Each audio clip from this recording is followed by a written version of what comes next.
I remember that morning clearly, sunlight spilling through the kitchen window, dust motes dancing in the air, the faint smell of blueberry pancakes clinging to the walls. It was my son's 9th birthday, and for the first time in years, I'd managed to save enough to do something special. A weekend getaway, nothing fancy, just a cozy Airbnb out by the lake. "Are we really going, Mom?" Marcus asked, eyes bright, backpack already slung over his shoulder. "Of course," I smiled, tucking a loose curl behind his ear. "You've been talking about fishing for months. Let's make it happen." He grinned, that gap-toothed, full-hearted grin that reminded me so much of his father. I looked away before the ache in my chest could turn into something heavier. I'd picked the Airbnb because of the photos. A little wooden cabin surrounded by pine trees, a wraparound porch, and a stone path leading down to the lake. It looked peaceful, safe, almost healing.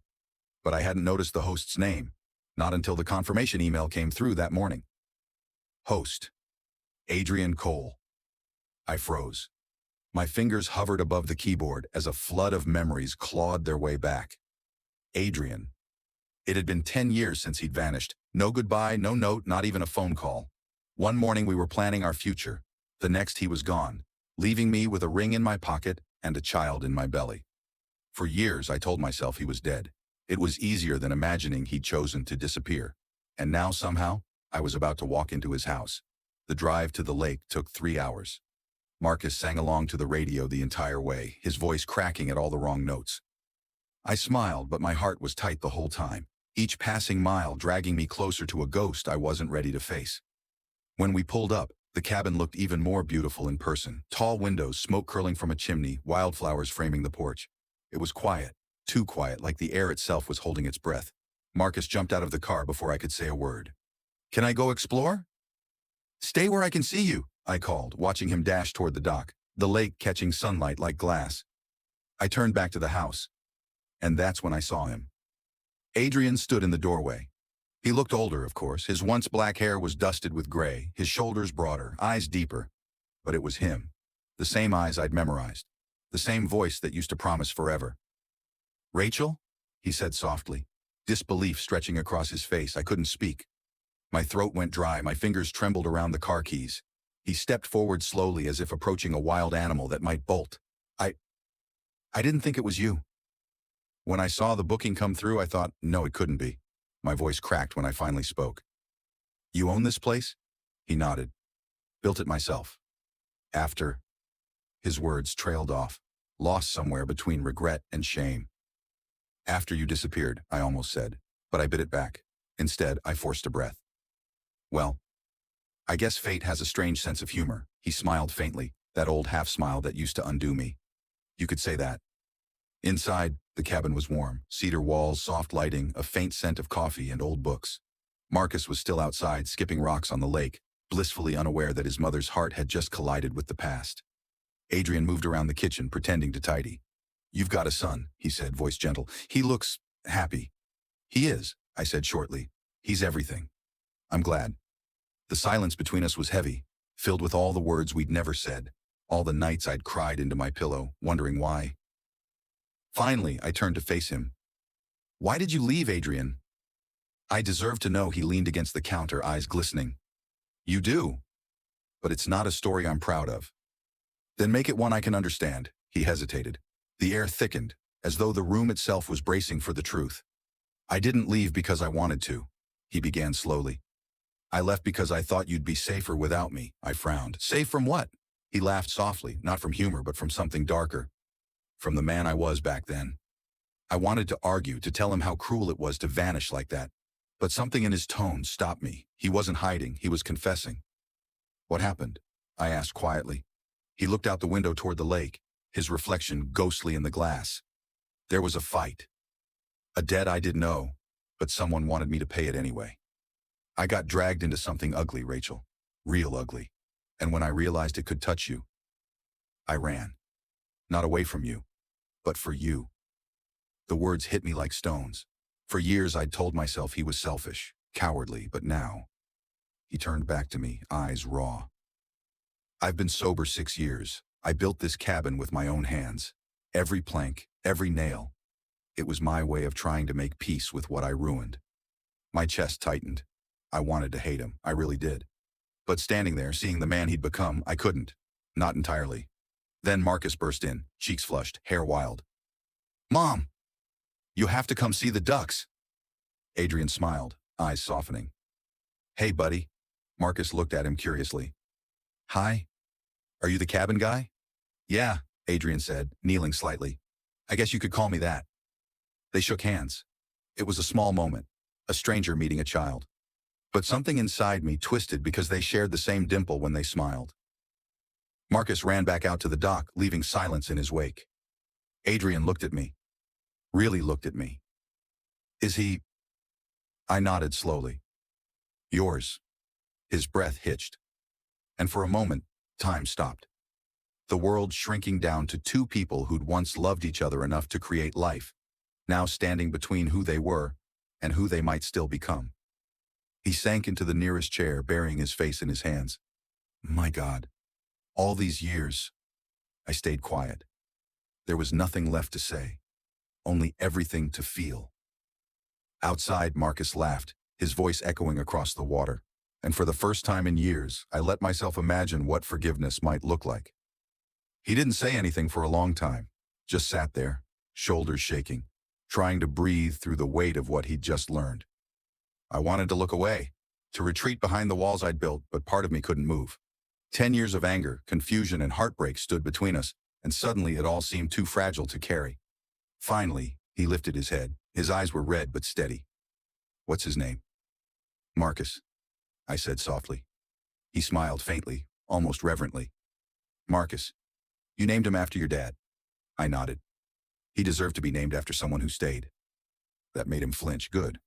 A part of me wanted him to feel that sting, the one that had sat in my chest every day since he vanished.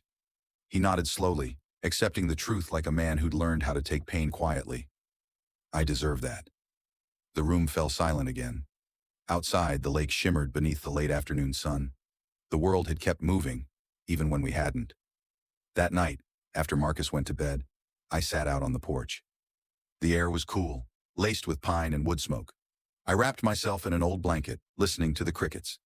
Adrian came out after a while, carrying 2 mugs of tea. He didn't say anything, just set one down beside me and took the chair across. I didn't expect you to forgive me, he said finally. Honestly, I wouldn't if I were you. I'm not sure I have, I admitted, but I'm listening. That's something, he nodded. It's more than I deserve. We sat there in the soft hush of the night. The moonlight hit his face, and for a second I saw the boy I used to know, the one who promised he'd build me a life, not break it. I took a sip of the tea. Why didn't you come back once things were safe? He exhaled slowly. Because by the time I could, I didn't think you'd want me anymore. I'd lost everything. Money, friends, reputation. I was sleeping in my truck for months trying to get clean, trying to stop running. I figured the best gift I could give you was absence. I laughed bitterly. That's a hell of a gift. He smiled sadly. I know. But look at you now. You built something, didn't you? You're strong, Rachel. You didn't need me. I turned to him, anger and sorrow twisting together. You don't get to decide what I needed. You don't get to rewrite what happened so it hurts less. He didn't argue. He just looked down, eyes wet. You're right. Something in his humility cracked me open. For years I'd imagined this moment. Imagined screaming, throwing the ring in his face, telling him how he'd ruined everything.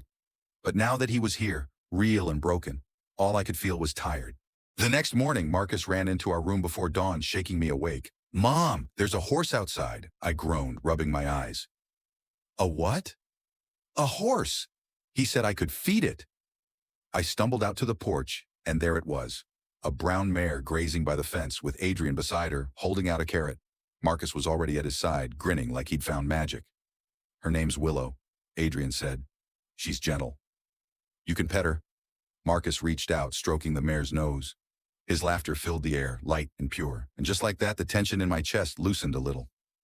Watching them together, father and son, even if they didn't know the whole story yet, something inside me softened. I joined them by the fence. Adrian glanced at me, his voice low. He's got your courage. And your eyes, I said quietly. He smiled. I was hoping you wouldn't notice. Oh, I noticed. That afternoon we went out on the lake. Adrian rowed while Marcus sat between us, throwing bits of bread to the ducks. The water was calm, reflecting the gold of the setting sun. For a while it felt like time had stopped. like the universe had given us a pause button just for this moment. Then Marcus said something that made my heart jolt. "Mom, why don't we have a dad like other kids?" I froze. I'd always known this question would come one day, but never like this. Never in front of him. Before I could answer, Adrian stopped rowing. His voice was soft, trembling. "You do, kiddo? You just didn't know it yet." Marcus looked at him, confused. "You mean you're my dad?" Adrian nodded slowly. "Yeah, I am." The world went still. Marcus stared at him, then turned to me, searching my face for confirmation. "It's true," I whispered. "He's your father." For a long moment, Marcus just sat there, eyes wide, small hands gripping the boat's edge. Then in a voice barely above a whisper, he said, "Did you leave us?" Adrian's breath caught. He looked like the question had sliced right through him. "I did," he said quietly. "And I'm sorry." More than I can ever say, Marcus stared at him, then looked down at the water. "You shouldn't do that. Moms cry a lot when dads leave." My throat closed up. Adrian reached over, brushing a tear from his cheek. "You're right. I won't ever do it again. I promise." Marcus nodded slowly. Then, without another word, he leaned forward and hugged him. The boat rocked gently, the sound of water filling the silence, and I sat there, watching the two of them, my past and my present colliding in one fragile embrace. That night, as the fire crackled and Marcus drifted to sleep in the loft, I found Adrian outside, staring at the stars. "You told him the truth," I said softly. "I owed him that," he replied. "I owed you both that." I stepped closer. The night air was cool, but his presence was warm, steady. "Do you still think about what could have been?" I asked. He smiled faintly. "Every day. But I think more about what still could be." My heart stumbled. Not in the way it used to, but in a quieter, steadier rhythm. I sat beside him, our shoulders brushing. "You hurt me," I said. "And I don't know if I can ever forget that. But maybe I can forgive it." He looked at me, eyes glistening. "That's all I'll ever ask." The fire crackled between us, and somewhere in the distance an owl called. I closed my eyes and breathed in the night, pine, smoke, and something like hope. The following morning, the lake was a mirror of soft silver mist. The world felt quiet, sacred, almost. I stood by the dock with my coffee, listening to the faint splash of fish breaking the surface. Inside, Marcus was still asleep, his blanket tangled around him like a cocoon. Adrian joined me, his footsteps gentle on the old wooden boards. "Morning," he said softly. I nodded, my voice still caught somewhere between peace and ache. "You always wake this early?" "Yeah," he said. "Guess some habits don't fade." He stood beside me, hands in his pockets, staring out at the water. For the first time since I'd arrived, it didn't feel uncomfortable. The silence between us felt full instead of empty. "I was thinking," he said after a while, "maybe I could teach Marcus how to ride before you leave.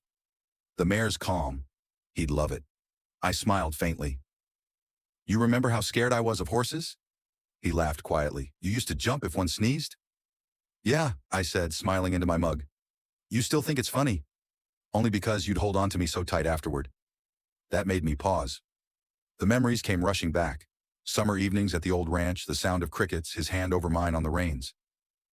I hadn't let myself think about those days in years. I set my mug down. "You can teach him. Just be patient. He's careful, like me." Adrian looked at me for a long moment, and something in his eyes softened. That same quiet promise he used to carry when the world was simple. Later that day, Marcus stood proudly in the open field, tiny hands gripping the saddle horn as Willow trotted in slow circles. Adrian held the reins, calm and steady, guiding her every step. "Look, Mom!" Marcus shouted. "I'm doing it!" I cheered from the fence, heart swelling. For a moment, everything felt whole. The laughter, the golden light, the rhythm of hooves against the earth. Adrian looked over at me and smiled. Not with regret this time, but with gratitude. When the lesson ended, Marcus ran up to me breathless. "Mom, Dad says next time we can go faster." He said it so naturally. Dad. The word hit the air like sunlight breaking through clouds.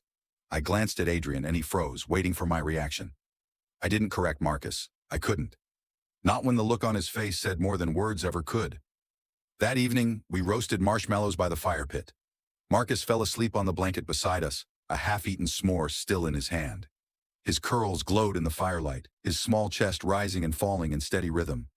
Adrian watched him, voice barely above a whisper. He's perfect. He's stubborn, I said. Gets that from you. He chuckled softly. Guess I can't deny it. Silence fell again, but it was the kind that holds truth. Rachel, he said suddenly, eyes fixed on the flames. I know I can't make up for what I missed. The birthdays, the first words, the scraped knees. I missed everything that mattered. He swallowed hard. But if there's even a chance I can be in his life, even if it's just a visit now and then, I'll take it. I don't want to disappear again. His voice cracked on the last word. I looked at him, at the man who'd once broken me and somehow rebuilt himself from the ashes. You're not the same person anymore, I said quietly. And maybe that's enough for a second chance. He looked up, hope flickering like the firelight between us. Are you saying? I'm saying let's start small, I interrupted, for Marcus. For now he nodded, emotion catching in his throat. That's more than I hoped for. I smiled faintly. Don't make me regret it. I won't. He reached across the blanket, his fingers brushing mine. Tentative, warm, familiar. I didn't pull away. The next morning we packed up to leave. The air smelled like rain and pine, the sky low and gray. Adrian helped load the car while Marcus chased Willow one last time around the fence. When it was time to go, Marcus ran up to Adrian and threw his arms around his waist. Bye, Dad, he said. Adrian's voice wavered. Bye, buddy. I'll see you soon, okay? Marcus nodded, beaming. I closed the trunk and turned to him. Thank you for everything. He gave a small, lopsided smile. Thank you for showing up, even if fate had to twist your arm. I laughed softly. It did more than that. He hesitated, then reached into his pocket and handed me a folded piece of paper. It's just my number. No pressure. If you ever need help, or if Marcus wants to visit the cabin again. I took it. I'll think about it. He nodded, but his eyes said everything he didn't. The drive home was quiet. Marcus hummed in the back seat, half asleep, clutching a small wooden carving of a horse Adrian had given him. At one point he whispered, Mom? Yeah, baby? Do you think Dad will come back? I looked out the window at the road ahead, endless, open, uncertain. I think, I said softly, sometimes people find their way back when the time's right. He smiled sleepily. Good. I liked him. I did too. I whispered. Weeks passed. Life folded back into its familiar rhythm. School, work, laundry, bedtime stories. But something had shifted. The ache that used to sit heavy in my chest had softened into something gentler, not quite hope, but close. Then, one Saturday morning, there was a knock on the door. Marcus opened it before I could stop him. Dad! And there he was, standing in the sunlight, holding 2 fishing rods and that same shy, hopeful smile. Thought we could finish that birthday trip, he said. I stood frozen for a heartbeat, then stepped aside. You're early, he grinned. I didn't want to waste another 10 years being late. As the door closed behind him, I realized forgiveness doesn't come all at once. It comes in moments, in laughter, in second chances, in the quiet decision to stop running from the past. Maybe love wasn't about perfect timing. Maybe it was about showing up, finally and fully. And as the 3 of us walked down to the lake, the world felt wide open again. Like life had handed us one more chance to begin.